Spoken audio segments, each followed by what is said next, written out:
दोस्तों, शहर के एक कॉलोनी में एक बुजुर्ग कपल अंकल और आंटी रहते थे। कॉलोनी अभी जल्द ही बनी थी, इसलिए उसमें 4 से 5 घर बसे हुए थे। इनका बेटा इन्हें छोड़कर अपने पत्नी के साथ विदेश में रहता था, क्योंकि उसकी पत्नी ये नहीं चाहती थी कि घर पर रहकर अपने सास ससुर की मदद करे। ये बुजुर्ग अंकल और आंटी जिस कॉलोनी में रहते थे, उन्हें हमेशा से यह डर रहता था कि कहीं कोई घटना ना हो जाए, इसलिए ज़्यादा घर से बाहर नहीं निकलते थे। लेकिन उनका ये रूटीन था कि हर सुबह सूरज निकलने के बाद टहलने के लिए निकल जाते थे। एक दिन दोनों रोज़ की तरह सुबह को टहलने निकल थे। उन्हें देखा कि एक लड़का तेज़ी से साइकिल चलाता हुआ जा रहा है और उस साइकिल के पीछे एक फावड़ा बंधा हुआ था। लेकिन उन्हें ज़्यादा ध्यान नहीं दिया और चले गए। दूसरे दिन उसी समय फिर से वो लड़का दिखा और तेज़ी से साइकिल चलाता जा रहा था। इस तरह तीसरे और चौथे दिन भी वो लड़का दिखा।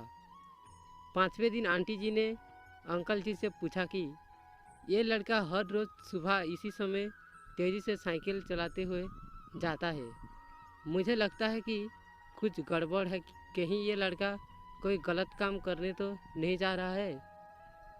लेकिन अंकल जी ने मना कर दिया कि जा रहा होगा कहीं हमसे क्या। परंतु आंटी जी बोले, हमको दिखना चाहिए कि हमारे कॉलोनी में कोई गड़बड़ तो नहीं। अंकल जी बोले, ठीक है, अगले दिन हम इस लड़के का पीछा करेंगे और देखेंगे कि ये जा कहाँ रहा है।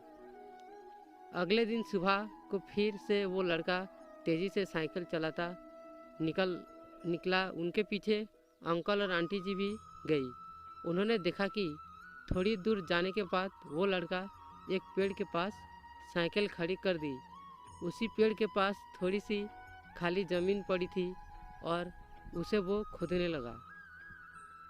अंकल और आंटी जी कुछ देर तक देखते रहे कि ये लड़का क्या कर रहा है, लेकिन लड़का ज़मीन खोदते जा रहा था। कुछ देर बाद उन्होंने लड़के से पूछा कि आप ये ज़मीन क्यों खोद रहे हो। लड़के ने मुस्कुराते हुए कहा कि अंकल जी, मैं आप दोनों को रोज़ देखता हूँ, लेकिन आपको मुझसे डरने की ज़रूरत नहीं है। और यहाँ ज़मीन इसलिए खोद रहा हूँ कि मेरी नई नई नौकरी लगी है। अंकल ने पूछा, कहाँ नौकरी लगी है, ऐसा कौन सा काम है जिसमें ज़मीन खोदनी है। लड़के ने कहा, मैं बड़े दिन से बेरोज़गार था, फाइनली मुझे फार्म हाउस में काम मिला है और उन्हें ऐसे लड़के की ज़रूरत है जिसे काम करने का अनुभव हो, और मेरे पास कोई भी अनुभव नहीं है। इसलिए मैं रोज़ यहाँ फावड़ा लेकर आता हूँ और ज़मीन खोदने की प्रैक्टिस करता हूँ, ताकि जैसे ही नौकरी पर काम शुरू हो उसमें हमें निकाल ना दिया जाए। इसलिए रोज़ाना मेहनत कर रहा हूँ, कोशिश कर रहा हूँ। उस लड़के की बात सुनने के बाद अंकल और आंटी जी ने लड़के को आशीर्वाद दिया और बोला, बहुत ही बढ़िया बात है, प्राय सी ज़िंदगी में सब कुछ है। ये छोटी सी कहानी ज़िंदगी में बहुत बड़ी बात सिखाती है। तो अगर हमें सक्सेस होना है तो सक्सेस के लिए सबसे ज़रूरी चीज़ है कि हमें लगातार मेहनत, कोशिश और प्रयास करनी होगी, तभी हम जीवन में सफल होंगे।